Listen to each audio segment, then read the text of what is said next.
Good morning mga best, this is Balanga Vlogger, a day in my life sa content creator na batat ko ba pasabi ka na lang talaga ng for the go!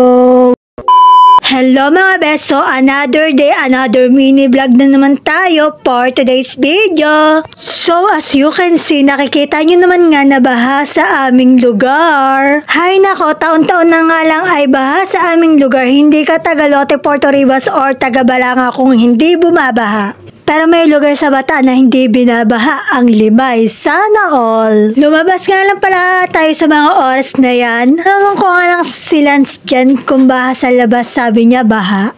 At lumabas nga lang tayo sa labasan dyan malapit sa barangay at hanggang tuhod ko nga ang baha, 3.9 daw ang tubig sabi. Totoo nga napakalaki ng tubig sa labas. Sa lahat nga pala ng nasalanta ng bagyong Emong at sa binaha ng napakatindi yung bahay ay lubog na. Parati kayo mag-iingat, keep safe everyone at malalagpasan din natin tong bagyo na to. Huwag tayo mawawalan ng pag-asa. Alam ko lahat tayo naapektuhan pero laban lang. At sana mawala na yung bagyong to at lumabas na ng Philippines Area of Responsibility at tuluyan nang mawala ang hanging habagat tulad ng bagyo at mawala na rin yung malakas na ulan at pagbaha. Pati nga sa likod namin ay baha pero hindi naman kami pinasok ng baha. Thank you Lord at hindi nyo pa rin kami pinabayaan. At nung kinahaponan nga naman ay gumawa ako ng pancake. Siyempre, tinime-lapse ko na yan kasi masyadong mahaba ang video na yan. Pinakita ko nga lang pala dyan yung mga kakailanganin ko gaya ng harina, itlog, baking powder, asukal, tsaka yung plato at kutsara.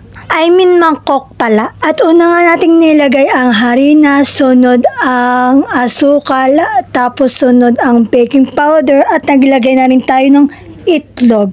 Tapos yung paglagay natin ng tubig dyan ay tansya-tansya lang hanggang sa makuha natin yung tamang texture na hinahanap natin. Mix-mix lang at pag ganyan na nga yung consistency, okay na yan. At nagluto na nga tayo ng pancake sa mga oras na yan.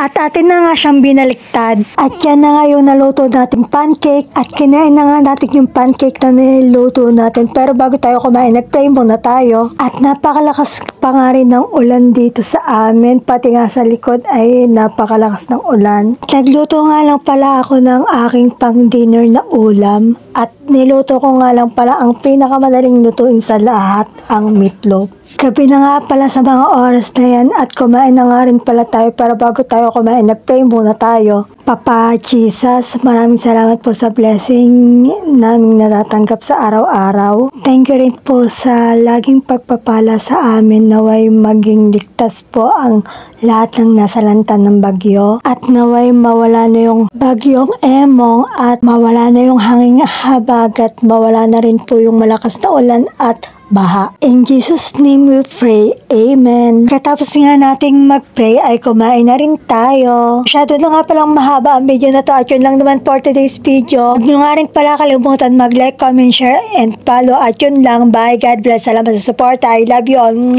Thanks for watching.